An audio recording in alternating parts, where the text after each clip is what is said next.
Hello all, అందరికీ నమస్తే. Welcome back to Shwas kitchen. ఈరోజు వీడియోలో నేను మిల్ మేకర్ చుక్కకూర కర్రీ ఎలా చేయాలో చూపించబోతున్నాను. ఇది చాలా ప్రోటీన్ ఫుల్ రెసిపీ అండి. చాలా టేస్టీగా ఉంటుంది. చపాతీస్లోనే కాదు, రైస్లో కూడా చాలా బాగుంటుంది. సో లేట్ చేయకుండా వీడియో స్టార్ట్ చేసేద్దాం. ముందుగా ఒక కప్పు మిల్ మేకర్ తీసుకోవాలి. నేను ఇలా పెద్ద సైజులో ఉన్నవి తీసుకుంటున్నాను. మీకు కావాలంటే చిన్న సైజులో కూడా తీసుకోవచ్చు. ఒక 5-6 కట్టలు చుక్కకూరని ఇలా సన్నగా కట్ చేసి పెట్టుకోవాలి. తర్వాత హాట్ వాటర్లో మిల్ మేకర్ని ఒక 10 నిమిషాల పాటు నానబెట్టుకోవాలి. 10 నిమిషాలు నానబెట్టుకున్న తర్వాత వాటర్ మొత్తం తీసేసి ఇలా స్క్వీజ్ చేసుకొని పెట్టుకోవాలి.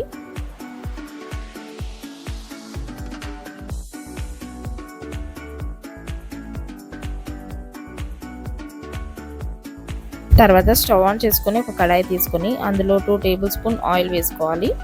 ఆయిల్ కొద్దిగా వేడైన తర్వాత ఇందులోనే 1/2 స్పూన్ ఆవాలు, 1/2 స్పూన్ జీలకర్ర, 4-5 మెంతులు, కొద్దిగా అల్లం ముక్కలు, కొద్దిగా వెల్లుల్లి ముక్కలు వేసుకొని ఫ్రై చేసుకోవాలి. ఇవి కొద్దిగా ఫ్రై అయిన తర్వాత మనం పొడవుగా స్లిట్ చేసి పెట్టుకున్న పచ్చిమిర్చిని కూడా ఇందులోనే వేసుకొని అవి కొద్దిగా ఫ్రై అయిన తర్వాత ఇందులోనే సన్నగా తరిగిన 2 మీడియం సైజ్ ఆనియన్స్ని వేసుకొని ఇలా బ్రౌన్ కలర్ వచ్చేంత వరకు ఫ్రై చేసుకోవాలి. ఇలా కొద్దిగా బ్రౌన్ కలర్ వచ్చిన తర్వాత ఇందులోనే 1/2 స్పూన్ పసుపు, 1 స్పూన్ ధనియాల పొడి వేసుకొని పసుపు పచ్చివాసన పోయేంత వరకు ఫ్రై చేసుకోవాలి. పసుపు పచ్చివాసన పోయిన తర్వాత మనం స్క్వీజ్ చేసి పెట్టుకున్న మిల్ మేకర్ని కూడా ఇందులో వేసుకొని కొద్దిగా ఫ్రై చేసుకోవాలి.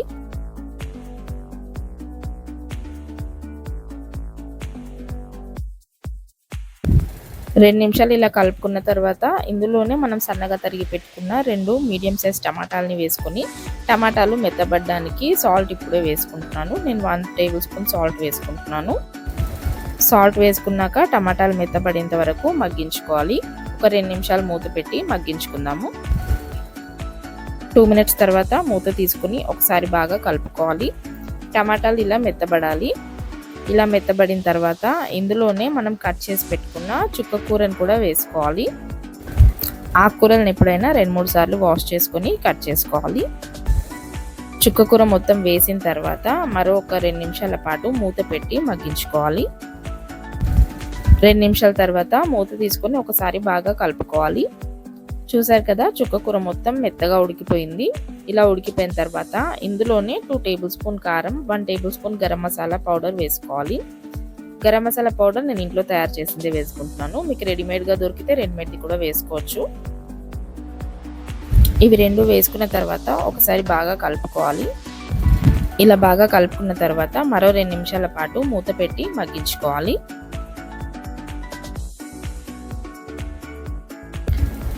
2 మినిట్స్ తర్వాత మూత తీసుకొని ఒకసారి బాగా కలుపుకోవాలి.